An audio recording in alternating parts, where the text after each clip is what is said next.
नमस्कार, मैं शानवी त्रिपाठी। आप देख रहे हैं फास्ट न्यूज इंडिया। खबर आ रही है यूपी के मऊ से, जहां घोसी स्थित जेपी उद्यान में स्वर्गीय जेपी मिश्रा की जयंती एवं द्वितीय पुण्यतिथि को पितृपर्व के रूप में श्रद्धा और गरिमा के साथ मनाया गया। कार्यक्रम के मुख्य अतिथि जगतगुरु श्री राम दिनेशाचार्य जी हरिनाम पीठ अयोध्या धाम रहे, जबकि विशिष्ट अतिथि के रूप में मनोज कांत जी शाह, प्रचारक प्रमुख राष्ट्रीय स्वयंसेवक संघ अतीत उपस्थित रहे। कार्यक्रम के अंतर्गत श्रवण कुमार सम्मान भी प्रदान किया गया। इस अवसर पर जगतगुरु श्री राम दिनेशाचार्य जी ने पृथ्वी, सत्ता और पुत्र धर्म के महत्व पर गहन विचार रखे। उन्होंने कहा कि पिता की आत्मा ही पुत्र के रूप में जन्म लेती है। इस सत्य को आज के समाज में समझना अत्यंत आवश्यक है।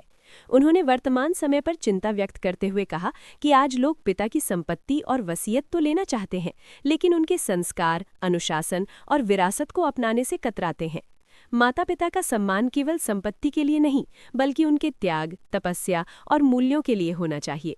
रामचरितमानस के प्रसंगों का उल्लेख करते हुए उन्होंने माता कैकेयी और श्रीराम के संवाद, वनवास और राजसत्ता के अर्थ को समझाया। उन्होंने कहा कि पिता के वचन का पालन करना पुत्र के लिए सौभाग्य होता है। श्री राम ने वनवास को दंड नहीं बल्कि सौभाग्य माना और अपने पिता महाराज दशरथ के वचन की मर्यादा रखी। उन्होंने कहा कि आज संयुक्त परिवार टूट रहे हैं, परिवारों में एकता का अभाव होता जा रहा है। समयाभाव और स्वार्थ के कारण परिवार विखंडित हो रहे हैं, जिससे संस्कार कमजोर हो रहे हैं।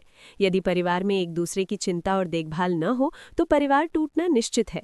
जगतगुरु जी ने कहा कि धर्म की सच्ची परिभाषा ये है कि हमारे किसी कार्य से किसी के चेहरे पर मुस्कान आ जाए, और यदि हमारे कारण किसी की आंखों में आंसू आ जाए तो वो सबसे बड़ा अधर्म है। उन्होंने श्रीराम को आदर्श पुरुष बताते हुए कहा कि यदि श्रीराम केवल अयोध्या के सिंहासन पर बैठे रहते तो वे इतने पूजनीय न होते। उन्होंने सिंहासन छोड़कर वंचितों, गरीबों और पीड़ितों के बीच जाकर उनके आंसू पोंछे, इसलिए वे युगों युगों तक स्मरणीय बने।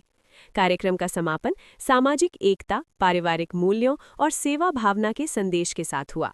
देखें मऊ से कोमल प्रसाद की रिपोर्ट। खाने पीने का बंद करो। पहले देखो, बात सुननी है तो पहले खाना पीना सब एक साथ नहीं हो सकता है।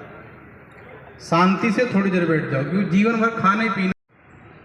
कहा कि पुत्र का अर्थ है आत्मा वही जायते पुत्र। जो पिता की आत्मा है वही पुत्र है। पिता की आत्मा ही पुत्र बन करके आती है। आज वर्तमान काल में ये बहुत आवश्यक है इसको जानना और उसको समझना। अभी शैलेंद्र जी कह रहे थे, कोई कंबल वितरण करता है, कोई दवाई वितरण करता है, कोई सामाजिक कार्य करता है, किस रूप में पिताजी की पुण्यतिथि को मनाता है।